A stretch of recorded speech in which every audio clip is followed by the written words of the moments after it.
Popular books aren't automatically overrated. Spice cannot fix bad character development. Hello my lovelies, welcome back. My name is Viry for those of you who are new here. So I'm a little bit nervous but excited to do this video. I usually try to stay away from controversial topics, and while I feel like what I'm going to be discussing today is not extremely controversial, people will have varying opinions about what I talk about today. But as you all probably saw on the thumbnail, we are going to be going over my hot takes bookish edition. Grab a drink, get cozy, and let's get started with this video. So I made a list of hot takes that I have regarding books and like the book community and stuff like that, and I limited to 5 because I have a lot of opinions, and maybe I can do this again later, like a part 2 or something. Y'all let me know what you think. But the first hot take that I have is popular books aren't automatically overrated. I feel like I can fall into the train wagon of, hey, this book is not that good because a lot of people like it, instead of like seeing the book for what it is. So this is something I kind of had to reflect with like my own stuff. I feel like a lot of the times books are popular because they are good. However, that doesn't mean everyone has the same taste in books. And a lot of the times that means that you are going to have a lot of people that do not think the book is good, but it doesn't automatically make it overrated. Booktok is very like guilty of doing things, making books popular that may not be actually that well written, but that does not mean that all of the books that Booktok has made popular are bad. And I think another guilty factor of this is because the book could be overhyped, people have very high expectations, and sometimes those expectations are not met. Some people automatically think that popular books are overrated because they might not have the best experience because their expectations were high. So then people start to feel disappointed. In conclusion, not all popular books are overrated. They are popular for a reason, so might as well give it a shot. The next one. This one I feel like will be a little bit controversial, but Spice cannot fix bad character development. I want to right away give a disclaimer that when I'm talking about Spice, I am not talking about erotic books, like straight up erotica, books that are meant for the smutty scenes. That's not what I'm talking about. There's a purpose for those books. Spice is the actual plot. I'm talking about books, example here would be a regular romance book where the characters or even the plot are not well fleshed out, and the spice is what carries the book, but that's not the purpose of the book. Don't get me wrong, I am a sucker for a spicy book. I enjoy a good smutty scene here or there when I'm reading a romance book or a romantasy book or something of the sort. I will be the first one to sign up to like, yes, give me the details.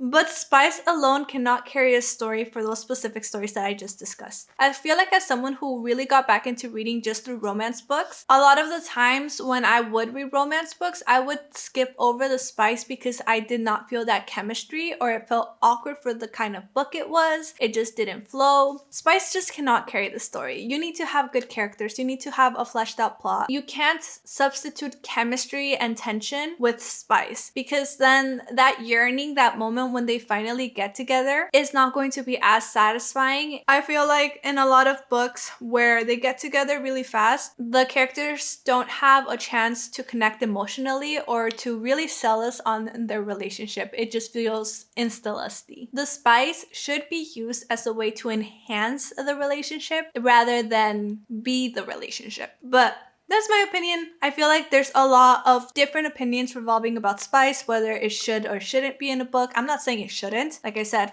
give me the spice, give me the smut, I will read it. But sell me on the relationship first, because then I won't believe it and I will probably skip over it. Okay, now this one I feel like I've briefly touched on previously, but enemies to lovers is just often the miscommunication trope. If you know me, you know that I am a sucker for enemies to lovers, especially when it's done right. And that is one of my favorite tropes. I love to see the couple get together after facing adversity, after reconciling that their beliefs might not always align perfectly, but they still want to be together. It's just a satisfying story to read. So I love a really good enemies to lovers. The problem is that now everything is enemies to lovers without it actually being enemies to lovers. It's just miscommunication. I feel like a really big genre that's guilty of this is actually romance. This is just my own opinion and my own preferences, but I feel like when it comes to a regular contemporary romance, being someone's enemy is less likely compared to like a fantasy novel, a sci-fi novel, something with a lot higher stakes. Because if I dislike someone in real life, I'm not going to call them my enemy, because like, are they really my enemy? No, I just don't like them. And a lot of the times I don't even think about them. I don't give them that energy to like hate them to the point of being enemies. So I feel like a lot of the times when there are romance books and they really push this enemies to lovers, it is just because of miscommunication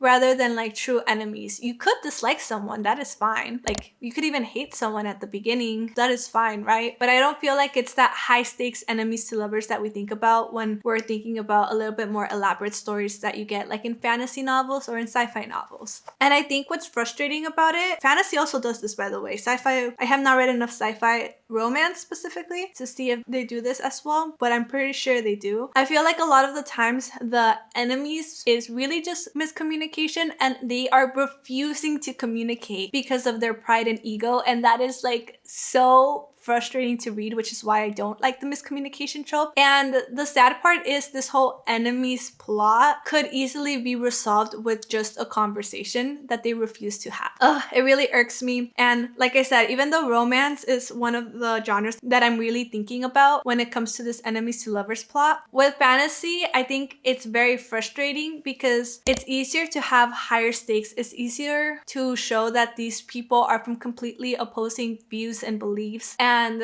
it's just easier for you to sell the idea of being enemies because of their society or something like that, right? It's very frustrating when it's not done right in the romantasy realm either. I'm getting very heated, so I think I should probably move on. But in conclusion, enemies to lovers a lot of the times is just a miscommunication trope, and I think that's why a lot of us are getting tired of reading enemies to lovers. So this next one, I feel like I'm not just talking about standalones, I'm also talking about series in general, and I will explain a little bit about that. But it's that some books should have just stayed as standalones. My dog has joined me.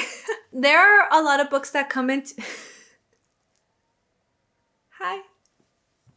There are a lot of books that come into mind when I am talking about all of these hot takes that I have, but I don't want to yuck anyone's yum. Overall, I feel like writing is a lot of work and authors put a lot of their time into creating these worlds and stuff like that. And while it's okay to give criticism, I still feel like it should be appreciated and should be done respectfully. And this video is not to give negative criticism to specific authors or specific books. This is just an overall how I feel in the bookish community. But anyway, I got really off topic. Some books really should just stay standalones. There are a lot of books that I have read, especially in the past year, where they are the beginning of series and I'm just not interested in continuing it, and it just kind of feels a little bit dragged out. So that just makes it harder to even get into the book. But I digress. I really do feel like some books should have just been standalones. I have had such a good time with a lot of books that are standalones, but feel so satisfying when they're standalones because you get to wrap it all up in one book.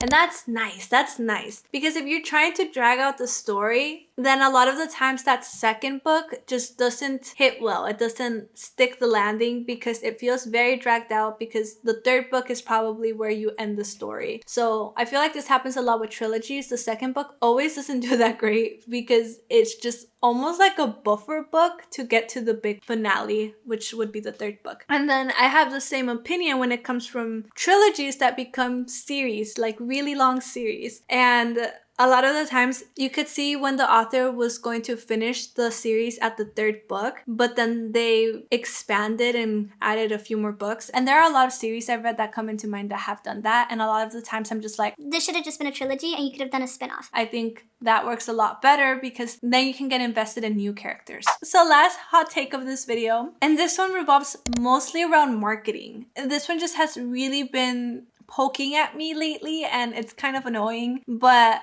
lately I've been seeing a lot of for fans of blank.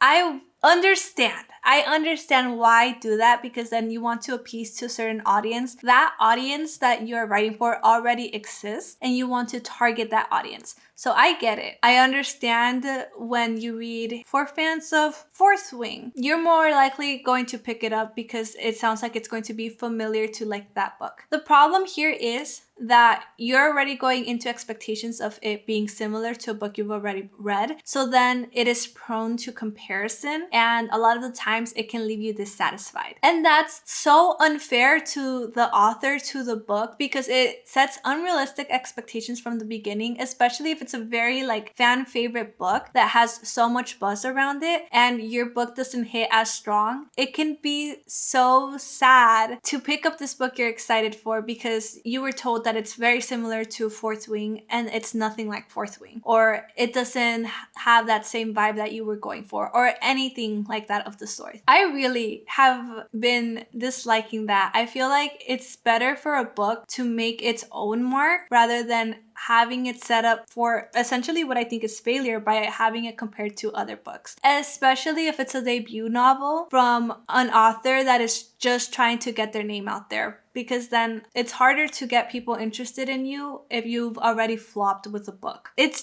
very frustrating for me. Like, just because the two books share a similar like vibe or aesthetic or trope doesn't mean it's going to be giving you the same experience, and that's something that I feel like marketing should keep in mind when using this. Again, I understand like if you're a fan of this, you should read this, but also that's not fair. That's not fair to the book. But yeah, those are my hot takes. Let me know down in the comments below what's one of your hot takes. I'm interested, very interested in what other people think. If you like this video, please give it a thumbs up, and if you haven't done so already or you would like to, please subscribe. I usually make book content and now and then I make some lifestyle vlogs. But thank you all so much for watching. Have a beautiful day and I will see y'all next time. Bye. Say bye, Charro. Bye!